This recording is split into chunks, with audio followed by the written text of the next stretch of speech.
പരിശുദ്ധ പരമദിവ്യകാരുണ്യത്തിന് ആരാധനയും സ്തുതിയും പുകഴ്ചയും ഉണ്ടായിരിക്കട്ടെ. പരിശുദ്ധ പരമദിവ്യകാരുണ്യത്തിന് എന്നേരവും ആരാധനയും സ്തുതിയും പുകഴ്ചയും ഉണ്ടായിരിക്കട്ടെ. ഈ ദൈവത്തിൻ്റെ സ്നേഹം ചില സമയത്ത് നമ്മളെ മറച്ചും കളയും. അപ്പം നിങ്ങൾക്ക് എന്തെങ്കിലും കാര്യം ദൈവമേ ഇത് ദൈവത്തിന് അറിയാമായിരുന്നല്ലോ, എന്നിട്ട് പിന്നെ നീ എന്താണ് എന്നോട് ഇങ്ങനെ ചെയ്തത്, എനിക്കൊരു ക്ലൂ തന്നിരുന്നെങ്കിൽ ഞാൻ തീർച്ചയായിട്ടും വിസക്ക് പൈസ കൊടുക്കത്തില്ലായിരുന്നു, ഇപ്പം 4 ലക്ഷം പോയില്ലേ, നീ അതിൽ നിന്നത് മറച്ച് കളഞ്ഞില്ലേ എന്ന് ചോദിക്കാം. നമുക്ക് ദൈവത്തോട് എന്ത് ചോദ്യങ്ങൾ വേണമെങ്കിൽ ചോദിക്കാം. പക്ഷേ എൻ്റെ ഒരു അഭിപ്രായത്തിൽ ഒന്നും ചോദിക്കാതിരിക്കുന്നതാണ് നല്ലത്.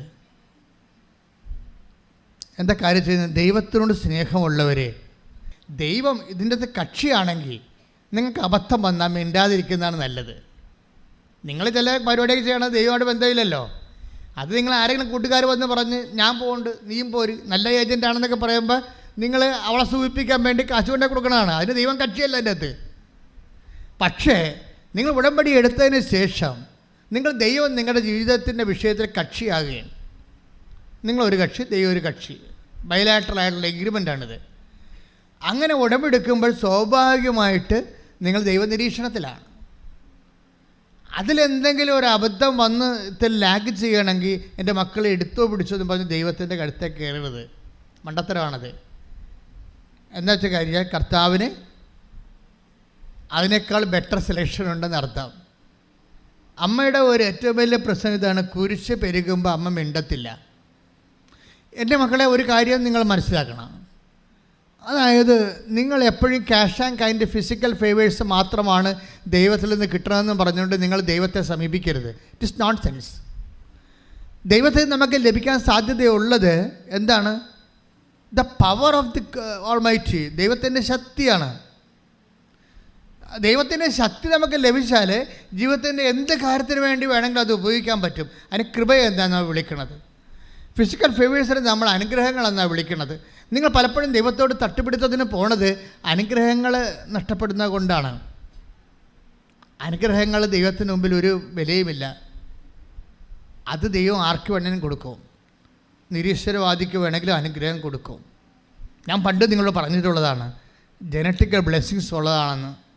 ജനറ്റിക്കൽ ബ്ലെസ്സിങ്സ് അല്ലേ, ജനിതക ആനുകൂല്യം എന്ന് പറയും. എന്താണത്? ജനിപ്പിച്ചപ്പോൾ തന്നെ ദൈവം കൊടുത്തതാണ്. Take the bed of God, സന്താന പുഷ്ടിയുള്ളവരായി പെരുകി. സ്തുതിക്കട്ടെ. ഹല്ലേലൂയ, ഹല്ലേലൂയ, ഹല്ലേലൂയ, ഹല്ലേലൂയ, ഹല്ലേലൂയ. യേശുവേ നന്ദി, യേശുവേ സ്തുതി, യേശുവേ ആരാധന. ഹല്ലേലൂയ, ഹല്ലേലൂയ, ഹല്ലേലൂയ. ഉൽപ്പത്തി 17:2. ഉൽപ്പത്തി 17:2. നീയുമായി ഞാൻ എൻ്റെ ഉടമ്പടി സ്ഥാപിക്കും. അതും ഉടമ്പടിയാണ് കേട്ടാ. ദൈവമായിട്ടുള്ള എല്ലാ ഏർപ്പാടുകളും ഉടമ്പടിയാണ്. ഞാൻ നിനക്ക് വളരെയേറെ സന്തതികളെ നൽകും. അതായത് ദൈവത്തെ ജനിതകമെന്ന് പറയുന്നത് ജനിച്ചിപ്പിച്ചപ്പോൾ കൊടുത്തതാണ്. അത് 17:2 അല്ലത്. അത് മനുഷ്യനെ സൃഷ്ടിച്ചപ്പോൾ സന്താന പുഷ്ടിയുള്ളവരായി പെരുകി ഭൂമിയെ കീഴടക്കുവിന്. ശ്രുതിക്കട്ടെ. Take the bed of God. ശ്രുതിക്കട്ടെ. ഹല്ലേലൂയ, ഹല്ലേലൂയ, ഹല്ലേലൂയ, ഹല്ലേലൂയ, ഹല്ലേലൂയ, ഹല്ലേലൂയ, ഹല്ലേലൂയ. യേശുവേ നന്ദി, യേശുവേ സ്തുതി. ഹല്ലേലൂയ, ഹല്ലേലൂയ, ഹല്ലേലൂയ, ഹല്ലേലൂയ, ഹല്ലേലൂയ, ഹല്ലേലൂയ, ഹല്ലേലൂയ, ഹല്ലേലൂയ. ഉൽപ്പത്തി 1:28. ഉൽപ്പത്തി 1:28. ദൈവം അവരെ ഇങ്ങനെ അനുഗ്രഹിച്ചു. That is blessing, physical favours. ദൈവം പറഞ്ഞ ദൈവം ഇങ്ങനെ അവരെ അനുഗ്രഹിച്ചു. സന്താന പുഷ്ടിയുള്ളവരായി പെരുകുവിൻ. പറഞ്ഞ് സന്താന പുഷ്ടിയുള്ളവരായി പെരുകുവിൻ. സന്താന പുഷ്ടിയുള്ളവരായി പെരുകുവിൻ. ഭൂമിയിൽ നിറഞ്ഞ് അതിനെ കീഴടക്കുവിൻ. അപ്പോൾ ഇതാണ് വിഷയം. 2 കാര്യങ്ങൾക്കാണ് മനുഷ്യന് അനുഗ്രഹങ്ങൾ. ഒന്ന് ഫിസിക്കൽ ഫേവേഴ്സ്, അത് തീർച്ചയായിട്ടും ബോഡി പവറാണ്. സന്താന പുഷ്ടിയൊക്കെ ഉണ്ടാകുന്നതെല്ലാം മസിൽ പവറാണ്. പിന്നെ എന്താണ് പിന്നെ കൊടുത്തിരിക്കുന്നത്? എന്താണ്? ഭൂമിയെ കീഴടക്കുവിൻ.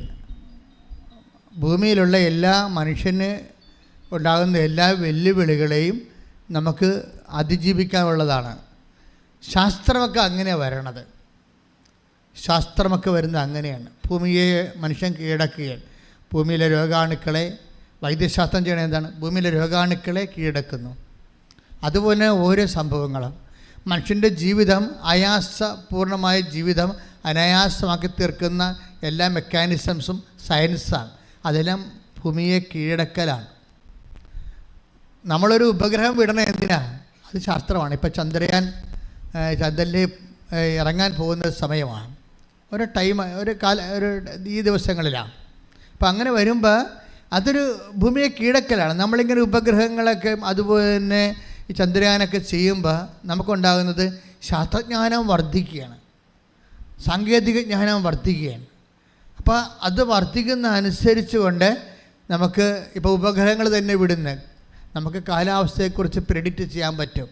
ഒരു കൊടുങ്കാറ്റ് വരുന്നുണ്ടെങ്കിൽ അത് മനുഷ്യനെ വൈപ്പ് ഔട്ട് ചെയ്ത് കടലിൽ കൊണ്ട് മുക്കിക്കൊന്ന് കളയുന്നുണ്ടെങ്കിൽ ഒരു 10 ദിവസം മുമ്പ് തന്നെ അത് പ്രെഡിക്റ്റ് ചെയ്യും. കത്രീന കൊടുങ്കാറ്റ് വരുന്നുണ്ട്, അത് കേരളത്തിൻ്റെ തീരം തൊടാൻ സാധ്യത. ഉടനെ അത് ഉപഗ്രഹമാണ് പറഞ്ഞു തരണത്. അപ്പോൾ നമ്മൾ ഭൂമിയെ കീഴടക്കുകയാണ്. ശാസ്ത്രം എന്തിനാണ്?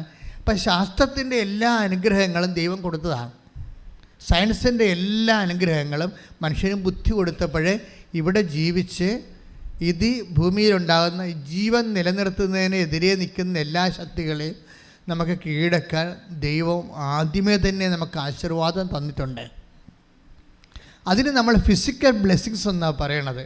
അതിനിപ്പോൾ ക്രിസ്ത്യാനി ആകണമെന്ന വിശ്വാസിയാകണമെന്ന ഒരു നിർബന്ധവും ഇല്ല. ആർക്ക് വേണമെങ്കിലും, ഒരു മനുഷ്യനായി കഴിഞ്ഞാൽ ആർക്ക് വേണമെങ്കിലും ഈ ഫിസിക്കൽ ബ്ലെസ്സിങ്സ് കിട്ടും. ഇപ്പം എല്ലാവർക്കും വിശ്വാസമില്ലാത്ത എന്തുമാത്രം മനുഷ്യരാണ് ഉള്ളത് ഇല്ലേ? അവർക്ക് ഫിസിക്കൽ ബ്ലെസ്സിങ്സ് ഇല്ലേ? അവർക്ക് എന്തുമാത്രം അനുഗ്രഹമുണ്ട്. അത് ദൈവം ആദ്യമേ കൊടുത്തിരിക്കുന്നതാണ്.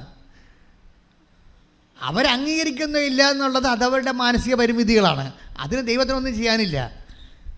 പക്ഷേ ദൈവം ഇതെല്ലാം കണ്ട് പരിപാലനയുടെ ഭാഗമായി നേരിട്ട് കൊടുക്കുന്നതാണ്. ഇതെല്ലാം സന്താനപുഷ്ടിയുടെ പെരുകണം, പിന്നെ എന്താ, ഭൂമിയെ കീഴടക്കണം. ഇതാണ് ഫിസിക്കൽ ബ്ലെസ്സിങ്സ് എന്ന് പറയുന്നത്. ഇതിന് പ്രാർത്ഥിക്കേണ്ട പോലും കാര്യമില്ല. എന്തിനാ പ്രാർത്ഥിക്കണത്? പ്രാർത്ഥിച്ചില്ലെങ്കിലും ഇതൊക്കെ കിട്ടാവുന്നേ ഉള്ളൂ. പിന്നെ നമ്മളെ ആരാണ് ഈ പ്രാർത്ഥിക്കണത്? ഇതിനകത്ത് തന്നെ മെറിറ്റ് ഒരു വിഷയം കോമ്പറ്റീഷൻ സബ്ജക്റ്റ് ആയി കഴിഞ്ഞാൽ ഇപ്പം നമ്മളിപ്പോൾ നിങ്ങൾക്ക് ആർട്ടിഫിഷ്യൽ ഇൻ്റലിജൻസിനെ പഠിക്കണം. That's okay. നിങ്ങൾക്ക് അതിനുള്ള ഭൂമിയെ കീഴടക്കാൻ കർത്താവ് അനുഗ്രഹിച്ചിട്ടുണ്ട്. പക്ഷേ എന്താ പ്രോബ്ലം വന്നിരിക്കണത്? എന്താ? ആർട്ടിഫിഷ്യൽ ഇൻ്റലിജൻസ് പഠിക്കണം നിങ്ങൾക്ക്, അതിൻ്റെ സീറ്റ് കുറവാണ്. കാര്യം പുതിയ സബ്ജക്റ്റ് ആയത് കാരണം എല്ലായിടത്തും അതിന് പറ്റിയ ലാബോറട്ടറീസ് കുറവായ കാരണം നമുക്ക് യൂണിവേഴ്സിറ്റികളിൽ, ഇന്ത്യൻ യൂണിവേഴ്സിറ്റികളിൽ ചിലയിടത്തൊക്കെ സീറ്റ് കുറവാണ്. പക്ഷേ എല്ലാവരും ഇപ്പോൾ പണ്ട് ബികോമിന് ഇടിച്ച് കയറിയ ആൾക്കാരെല്ലാം ഇപ്പോൾ ആർട്ടിഫിഷ്യൽ ഇൻ്റലിജൻസിലേക്ക് ഇടിച്ച് കയറുകയാണ്. എന്താ? പക്ഷേ സീറ്റില്ല അവിടെ കോമ്പറ്റീഷൻ വരുന്നു. കോമ്പറ്റീഷൻ വരുമ്പോൾ എന്താ പ്രശ്നം? മെറിറ്റ് കുറവുള്ള ആൾക്കാരുണ്ടാവും. ബൈബിൾ ഇതിനെയാണ് not by merit but by grace വെച്ചിരിക്കുന്നത്. പിടിയാ ബ്ലെസ്സിങ്. അതായത് ഒരു വിഷയം നമ്മൾക്ക് ബ്ലെസ്സിങ്സിൻ്റെ ആ ചുറ്റുവട്ടങ്ങളിൽ നിന്ന് ചിലപ്പോൾ തെന്നി മാറും. കാര്യം എന്താണ്? ആൾക്കാരുടെ എണ്ണം കൂടും, മെറിറ്റുള്ള ആൾക്കാരുടെ എണ്ണം കൂടും, റാങ്ക് ലിസ്റ്റുള്ള ആൾക്കാരുടെ എണ്ണം കൂടുമ്പോൾ പക്ഷേ സീറ്റ് കുറവാകും. അപ്പോൾ എന്ത് പറ്റും?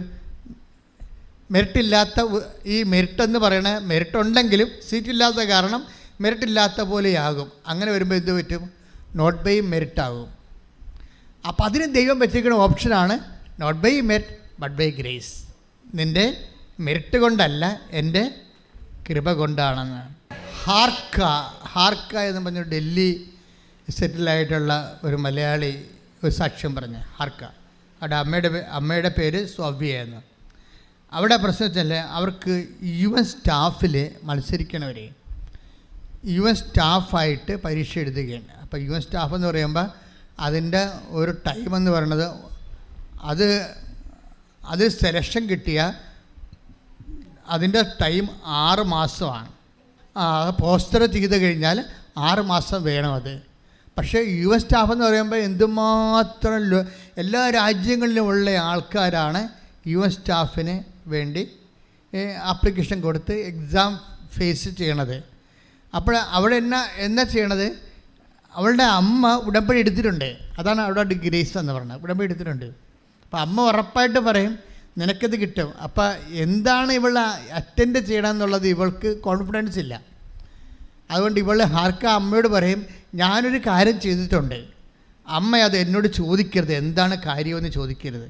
കാര്യം എന്താണെന്ന് തോക്കുമെന്നറിയാം. ഇവൾക്ക് ഇങ്ങനെയുള്ള സ്റ്റുഡൻസിനുള്ള കുഴപ്പം, താൻ തോറ്റുവെന്ന് മറ്റുള്ളവർ അറിയണത് ഭയങ്കര ഷെയിമാണ്. അതാണ് അമ്മയോട് നേരത്തെ ജാമ്യം എടുക്കുവോള്. അമ്മ എന്താ അമ്മയോട് പറഞ്ഞത്, ഞാനൊരു കാര്യം ചെയ്തിട്ടുണ്ട്, പക്ഷേ അമ്മ ഞാൻ എന്താണ് ചെയ്തിരിക്കണമെന്ന് എന്നോട് ചോദിക്കരുത്.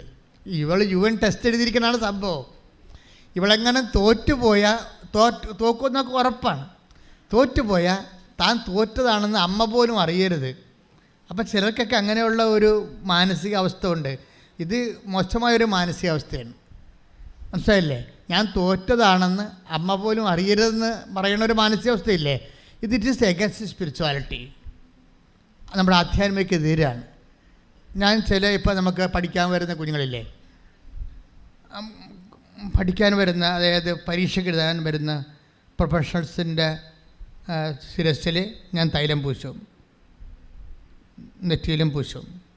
എന്തിനങ്ങനെ പൂശണമെന്ന് വെച്ച് കഴിഞ്ഞാൽ, ഞാൻ അവർക്കൊരു ഉപദേശം കൊടുക്കും. നിങ്ങൾക്ക് കോൺഫിഡൻസ് ഉണ്ടാവരുത്. ശരിക്കും എന്താ കാര്യം, കോൺഫിഡൻസ് അല്ല നമുക്ക് വേണ്ടത്. നമുക്ക് വേണ്ടത് ദൈവാശ്രയമാണ് വേണ്ടത്. കോൺഫിഡൻസ് എന്ന് പറയുമ്പോൾ അതിനൊരു കുഴപ്പമുണ്ട് എന്ന് പറഞ്ഞ് നിങ്ങൾ കോൺഫിഡൻസ് കളയണമെന്നല്ല ഞാൻ പറയണത്. സ്പിരിച്വലി സ്പീക്കിംഗ് കോൺഫിഡൻസിന് വലിയ സ്കോറിങ് ഇല്ല. കോൺഫിഡൻസിന് നിങ്ങൾക്ക് ഇപ്പോൾ ഞാനിപ്പോൾ ഏറ്റവും നല്ലവണ്ണം നടത്തിയിട്ടുള്ള അഭിഷേക കൺവെൻഷനൊക്കെ ഞാൻ വഴിനീളെ ഛർദ്ദിച്ച് അവശനായി എന്നെ ആൾക്കാർ പിടിച്ചുകൊണ്ട് പോയൊക്കെ അവിടെ കൊണ്ട് ഗ്രൗണ്ടിൽ ഇറക്കിയിട്ടുള്ള ചരിത്രങ്ങളുണ്ട്. അപ്പോൾ എനിക്കറിയാം എൻ്റെ തലയിലൊന്നുമില്ല, ഞാൻ പഠിച്ചതൊക്കെ മറന്നുപോയി, എനിക്ക് കോൺഫിഡൻസ് ഇല്ല. പക്ഷേ ഞാനൊരു നടത്തിയിട്ടുള്ള, ഇപ്പോഴല്ലേ ഞാൻ പുറത്ത് പോകാത്തത്, പണ്ട് എപ്പോഴും കൺവെൻഷൻ നടത്താൻ വേണ്ടി ഓരോ സ്ഥലത്ത് പോകും. പക്ഷേ പോകുമ്പോൾ എന്താ വെച്ചാൽ നമ്മളിപ്പോൾ എനിക്ക് ഇടവക, അല്ലെങ്കിൽ ഞാനൊരു റിലീജിയസ് അല്ലല്ലോ, ഇടവക വികാരിയല്ലേ. അപ്പോൾ ഇടവക വികാരി ആകുമ്പോൾ മിക്കവാറും മരിപ്പ്, കല്യാണം, ആ സമയത്ത് ഇറങ്ങുമ്പോഴായിരിക്കും ചിലപ്പോൾ ലാസ്റ്റ് സാക്രാമെൻ്റെന്നും പറഞ്ഞ ആൾക്കാർ വരുന്നത്. കടലോരത്താണ് ഇരിക്കണമെങ്കിൽ വള്ളം പുഞ്ചിരിക്കാൻ വരും. ഭയങ്കര തലവേദന പിടിച്ച പരിപാടിയായിരുന്നു. എന്നുവെച്ചാൽ നമുക്ക് ടെൻഷനായിരിക്കും എപ്പോഴും. നമ്മളിപ്പോൾ 6 മണിക്ക് കൺവെൻഷനിൽ കയറണം. അപ്പം നാട്ടിൽ നിന്ന് ഇറങ്ങുമ്പോൾ തന്നെ 3 മണിയാകും. വേറെ വല്ല ജില്ലയിൽ എറണാകുളത്ത് എവിടെയെങ്കിലുമൊക്കെ ഇരിക്കും. അപ്പോൾ ഇവിടുന്ന് ഇറങ്ങുമ്പോൾ തന്നെ അപ്പന അസുഖമായിട്ട് കിടക്കണം, ഒന്നുകൂടി കത്ത കൊടുക്കണമെന്ന് പറയും. അപ്പോൾ പിന്നെ എന്ത് ചെയ്യും, ആദ്യം വെച്ചാൽ അവൻ്റെ പുറകെ പോകും. അത് ചെയ്തിട്ടും വന്നിട്ടാണ് പിന്നെ പോകുമ്പോൾ സമയം തെറ്റിപ്പോവും. പിന്നെ ഇവിടുന്ന് അവിടം വരെ ജവമാല ചൊല്ലിക്കൊണ്ടിരിക്കും. ടെൻഷനാണേ, എന്ത് പറയണമെന്ന് അറിയത്തില്ല, ടെൻഷനാണ്, അതുകൊണ്ട് ജവമാല ചൊല്ലും. അപ്പോൾ നമ്മുടെ കോൺഫിഡൻസ് പോയി. ഞാൻ എൻ്റെ അനുഭവത്തിൽ നിന്നാണ് നിങ്ങളോട് പറയണത്. ഓരോ കാര്യങ്ങൾ, പല കാര്യങ്ങൾക്കും കോൺഫിഡൻസ് പോകണമെന്നാണ് എനിക്ക് തോന്നുന്നത്. ദൈവം ഒരു മനുഷ്യനെ രക്ഷിക്കാൻ വേണ്ടി, അവനെ സഹായിക്കാൻ വേണ്ടി ഇരിക്കുമ്പോൾ പലപ്പോഴും ചെയ്യണത് കോൺഫിഡൻസ് കളയുകയേ ചെയ്യത്തുള്ളൂ. കോൺഫിഡൻസ് എന്ന പ്രശ്നത്തിൽ അതൊരു വാതിലാണ്, ശരിക്കും അതൊരു അടഞ്ഞ വാതിലാണ്. ദൈവത്തെ സംബന്ധിച്ച് ഇത് എവർ ഓപ്പൺ ആയിരിക്കണം. ഇപ്പോൾ ഇവളുടെ പ്രശ്നം എന്താണ്, അവളുടെ കോൺഫിഡൻസ് പോയി. ആരുടെ? ഈ തുമ്പൊളിക്കാരത്തിയുടെ മേരി ഗ്രേസിൻ്റെ. അവൾക്ക് എന്താ കോൺഫിഡൻസ് കളഞ്ഞത്? ആ 15 ക്വസ്റ്റ്യൻ അവൾക്ക് അറിയാവുന്നതായിരുന്നു. ആ 15 ക്വസ്റ്റ്യൻ വിട്ടുപോയത് കണ്ടില്ല. ദൈവകൃപ എപ്പോഴും നമ്മളെ തിരക്കി വരുമ്പോൾ ആ സമയത്ത് നമുക്ക് കോൺഫിഡൻസ് ഇല്ലാത്തവരായിട്ടാണ് നമ്മൾ കണ്ടെത്തുന്നത്. നിങ്ങൾക്ക് ദൈവത്തെ പഠിക്കണം നമ്മൾ ശരിക്കും.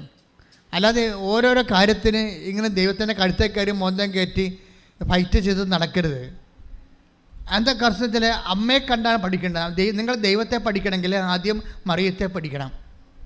മറിയം ഈ കാലാവസ്ഥയെല്ലാം കണ്ട ആളാണ്. മറിയം വളർന്നു വന്ന സാഹചര്യങ്ങളിൽ അമ്മയുടെ വാക്കുകൾ, അമ്മയുടെ സുവിശേഷത്തിൽ എന്നെ ഏറ്റവും എപ്പോഴും ആകർഷിക്കുന്നത് അമ്മ മിണ്ടിയില്ലെന്നാണ്. പക്ഷേ അമ്മ ഹൃദയത്തിൽ സംഗ്രഹിച്ചു. അതാണ് വേറെ എല്ലാ വിശുദ്ധന്മാരെക്കാളും അമ്മയെ ഉയർത്തി നിർത്തുന്നത് ഈ മൗനമാണ്. അത് അമ്മ എപ്പോഴൊക്കെ മൗനം എടുത്താലും നിങ്ങൾക്കറിയാമോ? മൗനം എടുക്കുന്നത് മുഴുവനും ഭയങ്കരമായ ചങ്ക് തകരുന്ന അവസ്ഥയിലാണ് മൗനം എടുക്കുന്നത്. നമുക്ക് ദൈവത്തോടൊരു യുദ്ധത്തിന് തയ്യാറാകുന്ന അവസ്ഥയിൽ ദൈവം നമ്മുടെ അസ്ഥിക്ക് മേൽ നിരക്കാത്ത ഒത്തിരി കാര്യങ്ങൾ ചെയ്യുമ്പോഴാണ് അമ്മ മൗനം പാലിക്കണത്. ഒരിക്കലും അമ്മ മൗനം പാലിച്ചത് ഒരു പരിചയമില്ലാത്ത ആൾക്കാർ പെറ്റതറിയാൻ വരുമ്പോഴാണ്. ബന്ധുക്കളില്ല, സ്വന്തപ്പെട്ടവരില്ല, ആരുമില്ല. അപ്പോഴുണ്ട് പ്രാകൃതം പിടിച്ച കുറേ മനുഷ്യർ പാതിരാത്രി കയറി വരും, ഇടയന്മാർ. അപ്പോൾ അവർ പോയി കഴിയുമ്പോൾ അമ്മ മൗനം പാലിക്കും.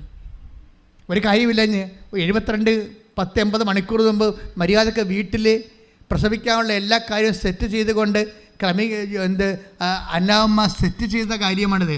അവിടുന്ന് പിടിച്ചിറക്കി കൊണ്ടുപോരുകയാണ്. ഒരു കാര്യമില്ലാതെ പിടിച്ചിറക്കി കൊണ്ടുപോരുകയാണ്. എന്നിട്ടാണ് ഈ ചാണകക്കുഴിക്കൊടുന്ന് പെറ്റ് കിടത്തണത്. അപ്പോൾ ഇത്രയും സങ്കടകരമായൊരവസ്ഥയിൽ ദൈവം ചെയ്യണതെല്ലാം നെഗറ്റീവാണ് ചെയ്യണത് മുഴുവനും. ആ ഈ നെഗറ്റീവ് ചെയ്യുമ്പോഴും അതിൻ്റെ അകത്തുള്ള പോസിറ്റീവ്, അതിൻ്റെ അകത്തിരിക്കുന്ന പോസിറ്റീവ് അറിയണമെങ്കിൽ നല്ല സ്പിരിച്വാലിറ്റി വേണം. ദൈവം ചെയ്യണ നെഗറ്റീവാണ് ചെയ്യണത്, പക്ഷെ അമ്മയ്ക്ക് ഫീൽ ചെയ്യണ പോസിറ്റീവായിട്ടാണ്. ഇതാണ് സ്പിരിച്വാലിറ്റി എന്ന് പറയണത്, മെയിൻ സ്പിരിച്വാലിറ്റി. ദൈവം നമ്മോട് നെഗറ്റീവ് ചെയ്യും, നമുക്കത് പോസിറ്റീവായിട്ട് ഫീൽ ചെയ്യും. അതുകൊണ്ടാണ് അമ്മ റിയാക്ട് ചെയ്യാത്തത്. പ്രാർത്ഥിക്കുക, അമ്മേ പരിശുദ്ധ അമ്മേ, അമ്മേ പരിശുദ്ധ അമ്മേ, ദൈവമാതാവേ, ദൈവമാതാവേ, അമ്മയെ പോലെ എൻ്റെ ജീവിതത്തിലെ നെഗറ്റീവ് സംഭവിക്കുമ്പോഴേ പോസിറ്റീവ് അനുഭവിച്ചതുപോലെ ഹൃദയത്തിൽ സംഗ്രഹിക്കാൻ എനിക്ക് ആത്മാഭിഷേകം നൽകണമേ. ആത്മാവേ പരിശുദ്ധാത്മാവേ, അമ്മയിൽ വസിച്ചു വളർന്ന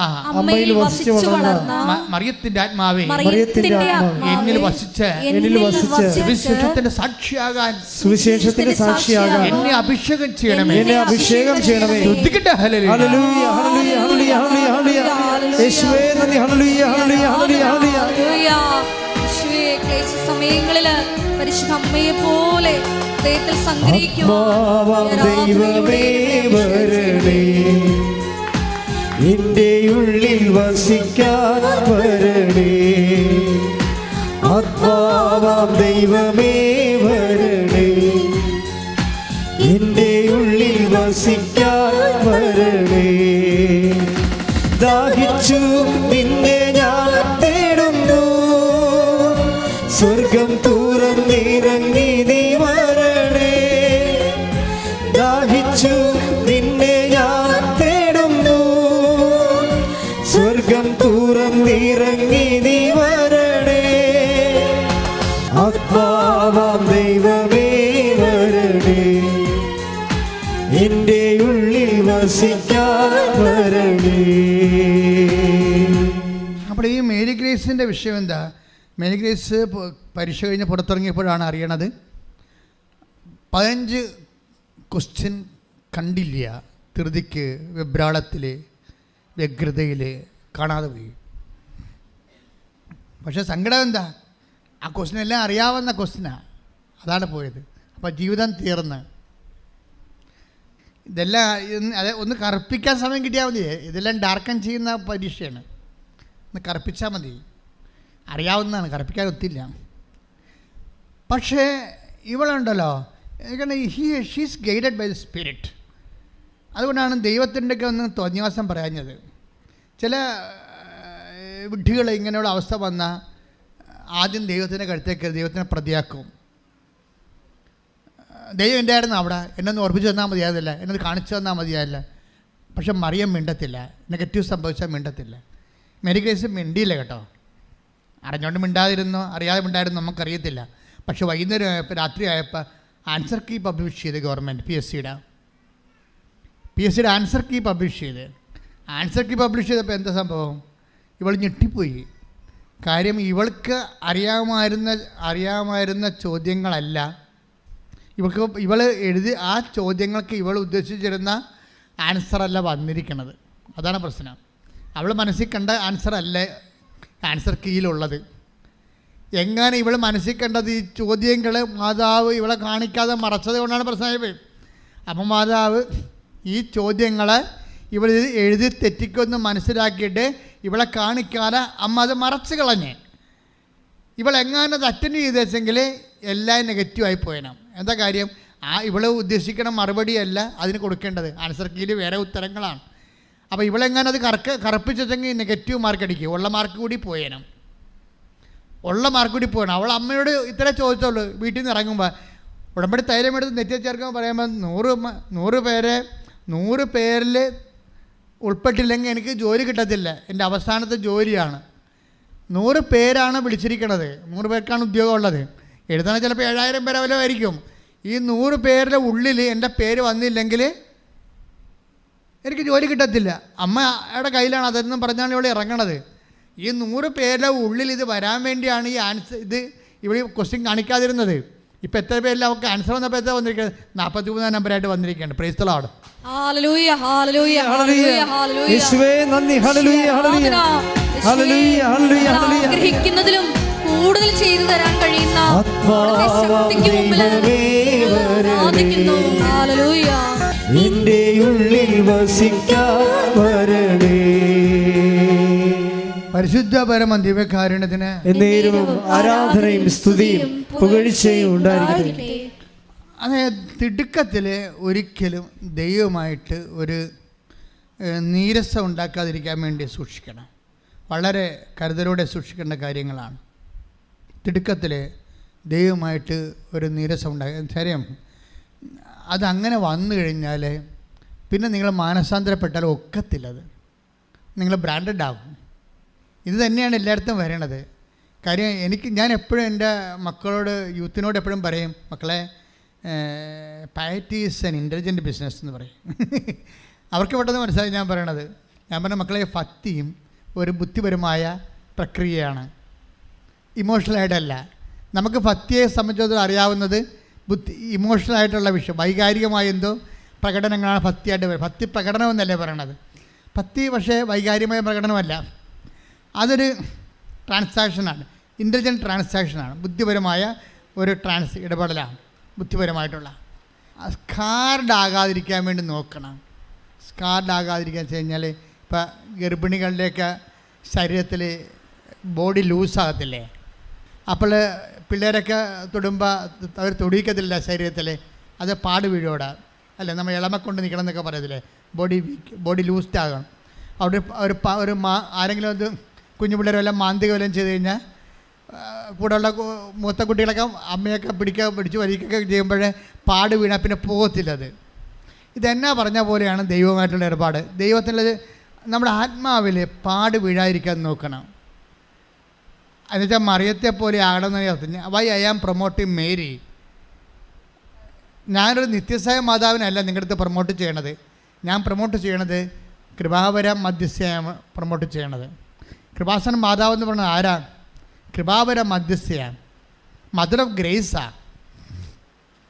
വിമലാംബികയായാലും ശരി, കൃപാസന മാതാവായാലും ശരി, അവിടെ നമ്മളുടെ കവാടത്തിലിരിക്കുന്ന മജ്ഗോറ അമ്മയായാലും ശരി, മദർ ഓഫ് ഗ്രേസാണ് കൃപാസന മാതാവ്.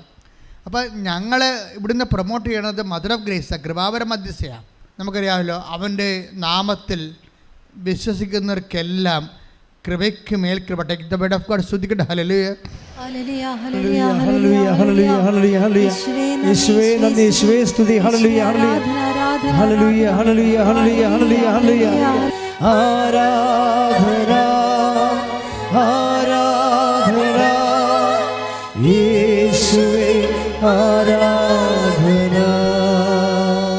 പരിശുദ്ധ പരമ ദിവ്യകാരുണ്യത്തിന് എന്നേരവും ആരാധനയും സ്തുതിയും പുകഴ്ചയും ഉണ്ടായിരിക്കട്ടെ. വായിച്ചോളൂ. യോഹന്നാൻ 1:16. യോഹന്നാൻ 1:16. അവന്റെ പൂർണ്ണതയിൽ നിന്ന് നാം എല്ലാം കൃപയ്ക്ക് മേൽ കൃപ സ്വീകരിച്ചിരിക്കുന്നു.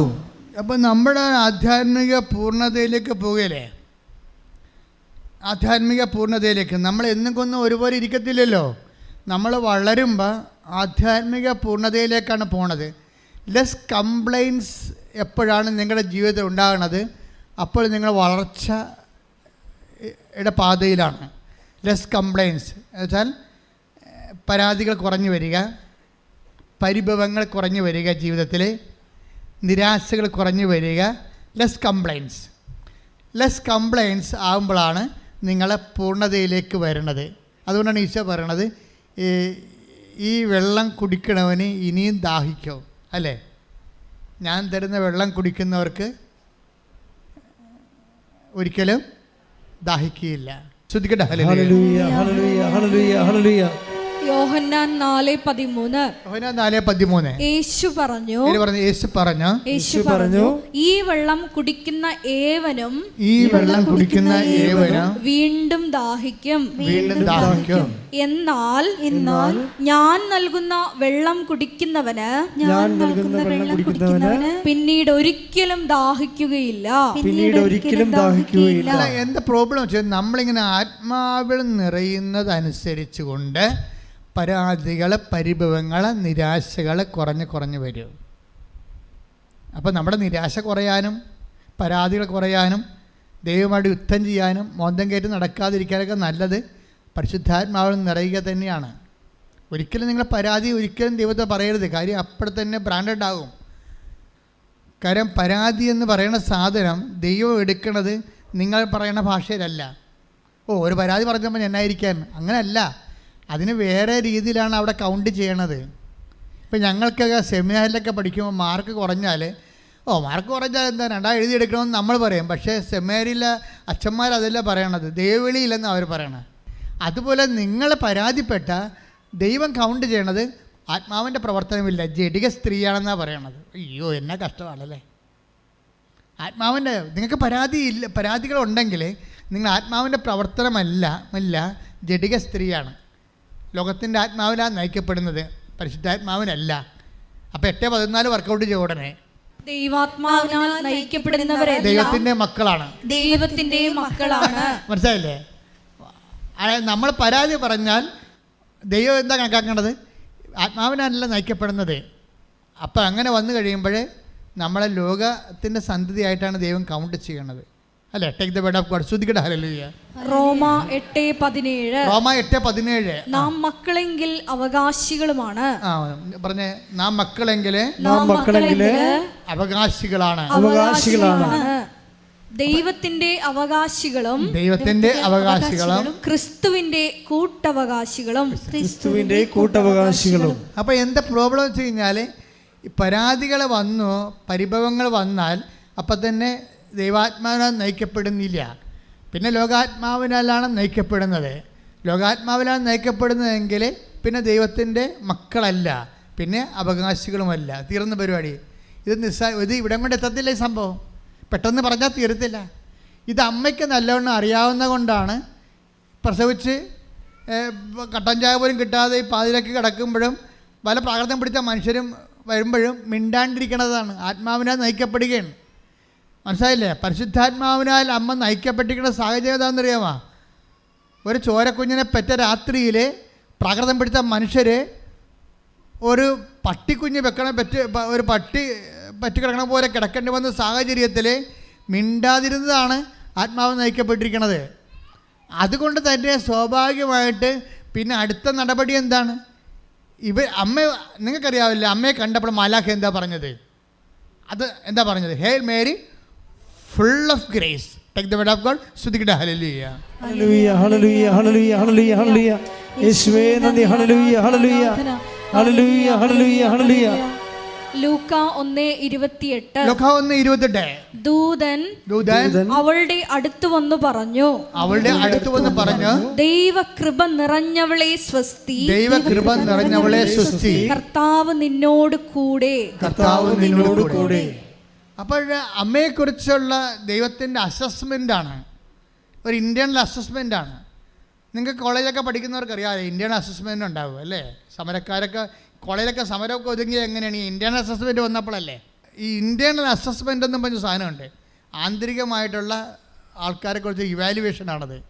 അപ്പോൾ ആന്തരിക ഇവാലുവേഷൻ അതിപ്പോൾ ഓരോരുത്തർക്കും അല്ലേ പ്രശ്നം. അവിടെ സ്വഭാവം അതിൻ്റെ അകത്തുണ്ട്, അത് മാർക്കുണ്ട്. അതിന് കോളേജിലെ പെരുമാറ്റ രീതികൾക്ക് മാർക്കുണ്ട്. ആ ഇൻ്റേണൽ അസസ്മെൻ്റാണ് കറക്റ്റ് അസസ്മെൻറ്റ്. ദൈവത്തിന് മറിയത്തെക്കുറിച്ച് നല്ല ഇൻ്റേണൽ അസസ്മെൻ്റ് ഉണ്ട്, നമ്മളെക്കുറിച്ചുണ്ടേ. അതാണ് പ്രശ്നം. നമ്മളതാണ് ശ്രദ്ധിക്കേണ്ടത്. ദൈവത്തിന് എന്നെക്കുറിച്ചുള്ള ഇൻ്റേണൽ അസസ്മെൻ്റ് എന്തായിരിക്കും, ആന്തരിക വിലയിരുത്തൽ എന്തായിരിക്കും, അതൊരു പ്രധാനപ്പെട്ട കാര്യമാണ്. കുറച്ച് പാപം ഉപേക്ഷിച്ച കൊണ്ട് തന്നെ ഇവിടെ ചെന്ന് അവസാനിക്കണില്ല, ഈ വിഷയം തീരണില്ല. നിങ്ങൾ ചിന്തിക്കേണ്ടത്, നിങ്ങൾ XOR Y വിൽസൻ്റെ ഒരു മറിയാമ്മ, ദൈവത്തിന് നീ മകളാണല്ലോ, അല്ല മകനാണല്ലോ, നിന്നെക്കുറിച്ചുള്ള ദൈവത്തിൻ്റെ ആന്തരിക വിലയിരുത്തൽ എന്താണ്? അതാണ് ഉടമ്പടിയിൽ പെട്ടെന്ന് കത്താനും താമസിക്കാനും ഇടയാകുന്ന content. The content of reference. കവനൻ്റിലെ ദ കണ്ടൻറ്റ് ഓഫ് റെഫറൻസ് എന്ന് പറഞ്ഞാൽ എന്താണ്? ദൈവത്തിനെക്കുറിച്ചുള്ള നിൻ്റെ ആന്തരികമായ വിലയിരുത്തലാണ്. നീ ആരാണെന്നാണ് ഈശോ അങ്ങനെ ചോദിച്ചിട്ടുണ്ട് അപ്പോസ്തലന്മാരോട്. ഞാൻ ആരാണെന്നാണ് നിങ്ങൾ പറയുന്നത്? ഇത് തന്നെയാണ് നമുക്കും വരേണ്ടത്. നിങ്ങൾ ആരാണെന്ന്, അല്ലെങ്കിൽ ഞാൻ ആരാണെന്നാണ് ദൈവം പറയുന്നത്. ഉടമ്പടി പെട്ടെന്ന് കത്താനുള്ള ഏറ്റവും നല്ലൊരു പോയിൻ്റാണിത്. നിങ്ങളന്ന് ആത്മശോധന ചെയ്യണം, നല്ലതായിരിക്കും. ഒരു ഇന്ത്യൻ അസസ്മെൻറ്റ്, നിങ്ങൾ ആരാണെന്നാണ് ദൈവം പറയണത്. മറിയത്തെക്കുറിച്ച് നല്ല ഇന്ത്യൻ അസസ്മെൻ്റാണ്. എന്താ പറഞ്ഞിരിക്കണത്?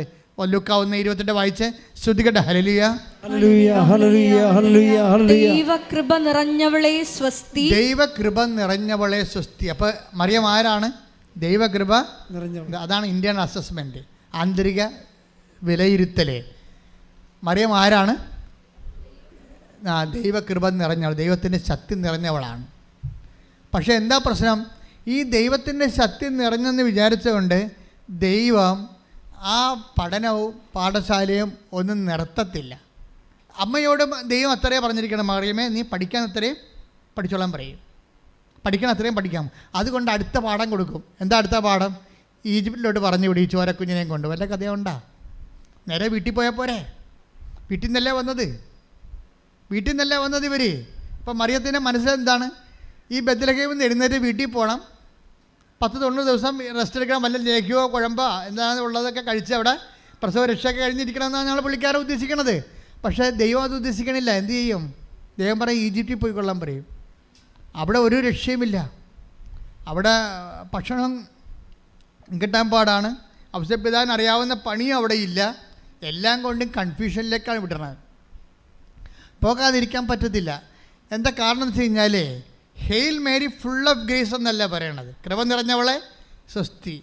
പക്ഷേ മറിയത്തെ പോലെയുള്ള ഒരാളിന് ഈ കൃപ നിറയണമെങ്കിൽ ഈ മനുഷ്യന്മാർക്കും പറ്റും, ആർക്ക് വേണമെങ്കിലും പറ്റും, എനിക്കും പറ്റും. അല്പം ഒന്ന് ശ്രദ്ധിച്ചാൽ കൃപ നിറയാൻ പറ്റും. ഇവിടെ പ്രോബ്ലം വെച്ചാൽ ദൈവം ഉദ്ദേശിക്കുക അവൻ്റെ നാമത്തിൽ വിശ്വസിക്കുന്നെങ്കിൽ അവർക്ക് അഡീഷണൽ ഗ്രേസ് ഉണ്ട്. എന്താണ്? കൃപയ്ക്ക് മേൽ കൃപ. അതാണ് പ്രശ്നം. ഈ മറിയത്തെ ഇട്ടുണ്ട് കുരിശെല്ലാം ഇടണം. എന്താണ്? നിങ്ങളെപ്പോഴും ഓർത്തേക്കണം, നിങ്ങൾ ഉടമ്പടി ചെയ്തിട്ടും കുരിശ് കൂടുന്നുണ്ടെങ്കിലേ സബ്ജക്റ്റ് നിങ്ങൾ പറഞ്ഞ ഉടമ്പടി വെച്ചിരിക്കുന്ന സബ്ജക്റ്റ് അല്ല. എൻ്റെ മക്കളെ ശ്രദ്ധിക്കുന്നുണ്ടോ? ഉടമ്പടി വെച്ചിട്ടും ചില വിഷയങ്ങൾക്ക് കുരിശ് കൂടുന്നുണ്ടെങ്കിലേ നിങ്ങൾ ദൈവം ഉദ്ദേശിക്കുന്ന സബ്ജക്റ്റ് നിങ്ങൾ ഉദ്ദേശിക്കുന്ന സബ്ജക്റ്റ് അല്ല, അത് കൃപയാണ്. അവൻ്റെ നാമത്തിൽ വിശ്വസിക്കുന്നവർക്കല്ലേ യോഹന്നാൻ 1:16 പറയുന്നു, കൃപയ്ക്ക് മേൽ കൃപ ലഭിക്കണമെന്നുണ്ടെങ്കിൽ കൈ കെട്ടിയിരുന്ന കൃപയ്ക്ക് മേൽ കൃപ കിട്ടത്തില്ല. കൃപയ്ക്ക് മേൽ കൃപ ലഭിക്കുന്നത് ക്രോസ് അപ്പോൺ ക്രോസ് വരുമ്പോഴാണ്. കുരിശിന് മേൽ കുരിശ് വരുമ്പോൾ ഓർക്കുക, ഇത് കൃപയ്ക്ക് മേൽ കൃപയുള്ള തരാൻ വേണ്ടിയുള്ള ദൈവത്തിൻ്റെ നടപടിക്രമമാണെന്ന് കൈയിട്ടിച്ച് കർത്താവ്.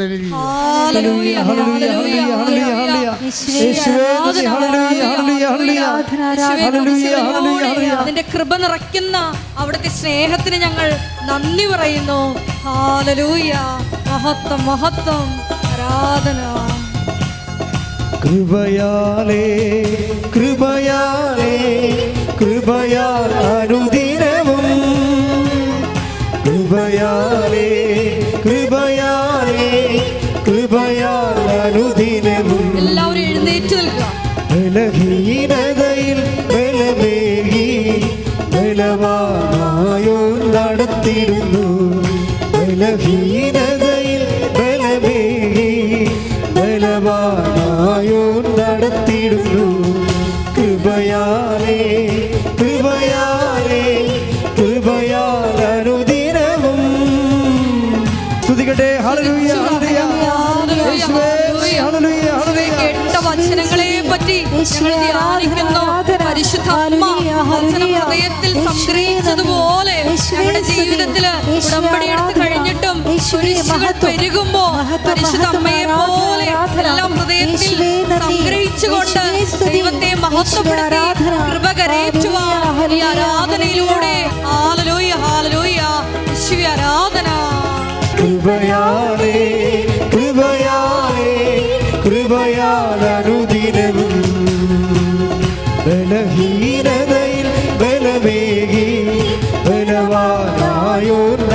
നടത്തിയിടുന്നു. ബലഹീനതയിൽ ബലമേകി ബലവാനായോ നടത്തിയിടുന്നു. കൃപയാലേ കൃപയാലേ കൃപയാൽ അനുദിനം സ്തുതിക്കട്ടെ. ഹല്ലേലൂയ ഹല്ലേലൂയ ഹല്ലേലൂയ ഹല്ലേലൂയ ഹല്ലേലൂയ ഹല്ലേലൂയ ഹല ഹല ഹല ഹല ഹല ഹല ഹല ഹല. പ്രത്യേകമായിട്ട് സമർപ്പിച്ച് പ്രാർത്ഥിക്കുന്നു. അച്ഛന്റെ ആരോഗ്യത്തെ സമർപ്പിച്ച് പ്രാർത്ഥിക്കുന്നു. ഹല്ലേലൂയ. ആരാധന ആരാധന ആരാധന. Hallelujah. Price the Lord. Praise the Lord. സന്തോഷത്തോടെ ഇരിക്കുക.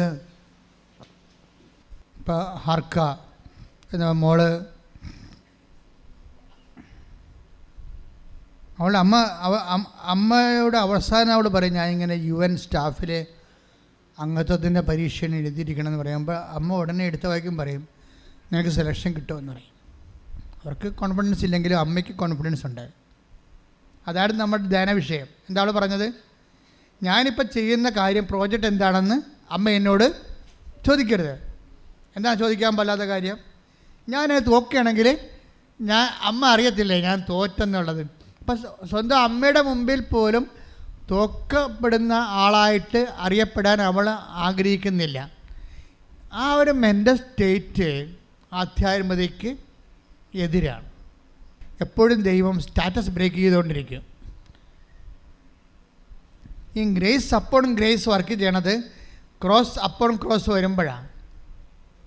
കൃപയ്ക്ക് മേൽ കൃപ എന്ന് പറയുമ്പോൾ കുരിശിന് മേൽ കുരിശായിട്ടാണ് നമുക്ക് ആദ്യം ഫീൽ ചെയ്യണത്. അതായത് നമ്മളെ എപ്പോഴും സ്റ്റേറ്റ് ഓഫ് ഗ്രേസിൽ നിർത്തണം ദൈവത്തിന്. സ്റ്റേറ്റ് ഓഫ് ഗ്രേസിൽ, കൃപയുടെ സ്റ്റേറ്റിൽ.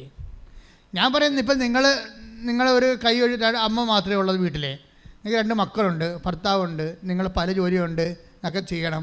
അതിനുള്ളിൽ നിങ്ങൾക്ക് ഇടയ്ക്ക് രോഗവും വരും. എൻ്റെ മക്കളെ, ഇപ്പോഴൊന്നും നിങ്ങൾ പരാതി പറയരുതെന്നാണ് ഈ പറഞ്ഞതിൻ്റെ അർത്ഥം. പിടിയിട്ടില്ല. നിങ്ങളുടെ ഭർത്താവിൻ്റെ തട്ടിക്കഴുത്ത് കയറി അല്ലെങ്കിൽ ഭാര്യയുടെ കഴുത്തെ കയറി മക്കളോട് പറഞ്ഞ് നീ കണ്ണു കാണാൻ പാടില്ല, നീ മനുഷ്യനാണെന്നൊക്കെ ഒരു അക്ഷരം മിണ്ടരുത്. കൃപയുടെ ടാപ്പിംഗ് ടൈമാണ്. ഗ്രേസ് ടാപ്പിംഗ് ടൈം ആകുമ്പോൾ ക്രിസ്തുവിനോട് മാത്രമേ നിങ്ങൾക്ക് സംവേദിക്കേണ്ട കാര്യമുള്ളൂ. മറ്റതെല്ലാം ദൈവം അറിഞ്ഞുകൊണ്ട് ചെയ്യണ ക്രമീകരണങ്ങളല്ലേ. അപ്പോൾ കൊണ്ട് ഗ്രേസ് അവൻ്റെ നാമത്തെ വിശ്വസിക്കുന്നവർക്കെല്ലാം കൃപയ്ക്ക് മേൽ കൃപയെന്ന് പറയുമ്പോൾ പവർ ഓഫ് ഗോഡാണത് കൃപയെന്ന് പറയുന്നത്. അപ്പോൾ പവർ ഓഫ് ഗോഡ് അടിക്കണ സമയത്ത് മൗനമായിരിക്കണം. ഇപ്പം കർത്താവ് നുകം വെക്കുമ്പോൾ 3:28 വിലാപം പുസ്തകം എടുത്തേ. 3:27 വിലാപങ്ങൾ 3:27-28. വിലാപങ്ങൾ 3:27-28. യൗവനത്തിൽ നുകം വഹിക്കുന്നത് മനുഷ്യന് നല്ലതാണ്. നല്ലതാണെന്നാ പറയണത്. നുകമേ, ഭാരം നല്ലതാണെന്ന് ഒരു ലോകത്തിലെ ഒരു മതപുസ്തകവും പറയത്തില്ല. ഇത് കൃപയുടെ പുസ്തകമായതുകൊണ്ടാണ് പറയണത്. യൗവനത്തിൽ നുകം വഹിക്കുന്നത് മനുഷ്യന് നല്ലതാണ്. അവിടുന്ന് അത് അവൻ്റെ മേൽ വയ്ക്കുമ്പോൾ അവൻ ഏകനായി. നിങ്ങളൊന്ന് പറഞ്ഞ മക്കളെ, അവൻ ഏകനായി മൗനമായിരിക്കട്ടെ. എന്നുവെച്ചാൽ വിളിച്ച് കൂവരുത്. മൊബൈൽ എടുത്തിട്ട് ആൻറ്റിയോടും അമ്മയോടും നാത്തുമാരോടും വീട്ടുകാരോടും വിളിച്ച് കൂവരുത്. ഏകനായിരിക്കണമെന്ന്, ദൈവത്തിൻ്റെ കൂടെ ആയിരിക്കണമെന്നായി പറഞ്ഞതിൻ്റെ അർത്ഥം. അതായത് നിങ്ങൾ വളരെ ശ്രദ്ധിക്കേണ്ടത്, നിങ്ങൾ ദൈവമായിട്ടാണ് പോകാൻ ഉദ്ദേശിക്കുന്നത് എങ്കിൽ ദൈവത്തിൻ്റെ വഴികൾ അറിയണം. അതാണ് നുകം വെക്കുമ്പോൾ അതറിയാം. അമ്മയ്ക്കറിയാം, അപ്പായാണ് നുകം വെച്ചിരിക്കണമെന്ന് അറിയാം. അതുകൊണ്ടാണ് ഹൃദയത്തിൽ സംഗ്രഹിക്കണത്. ഈശോ കാണാതെ പോയില്ലേ? ഈശോ കാണാതെ പോയപ്പോൾ അപ്പനും അമ്മയും കൂടി തിരക്കി ചെല്ലുമ്പോൾ ഈശോ ചോദിക്കണത് അമ്മയോട് ചോദിക്കാൻ പറ്റുന്ന ചോദ്യമാണോ? നിങ്ങളെന്താ എന്നെ അന്വേഷിച്ചത്? ഞാൻ എൻ്റെ പിതാവിൻ്റെ കാര്യത്തിൽ വ്യാപൃതനായിരിക്കേണ്ടവനല്ലേ? വേണമെങ്കിൽ ഈശോക്ക് അത് ചോദിക്കാതിരിക്കാമായിരുന്നു. അപ്പോൾ ദൈവം ഉണ്ടാക്കുന്ന നെഗറ്റീവ്സ് എങ്ങനെ കൈകാര്യം ചെയ്യണമെന്ന് ലോകത്തോട് പറയുന്നത് മറിയമാണ്. കൈയടിച്ച് കിടത്താൻ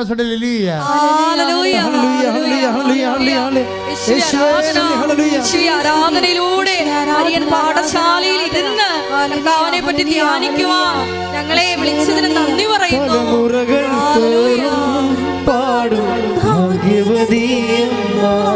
സന്തോഷത്തോടെ ജപമണിമാലകളിൽ ഉയരും നന്മ നിറഞ്ഞവളമ്മ, തലമുറകൾ തോറും പാടും ഭാഗ്യവതിയമ്മ. ജപമണിമാലകളിൽ ഉയരും നിറഞ്ഞവളമ്മ. പരിശുദ്ധ പരമ ദിവ്യകാരുണ്യത്തിന് എന്നേരവും ആരാധനയും സ്തുതിയും പുകഴ്ചയും ഉണ്ടായിരിക്കട്ടെ.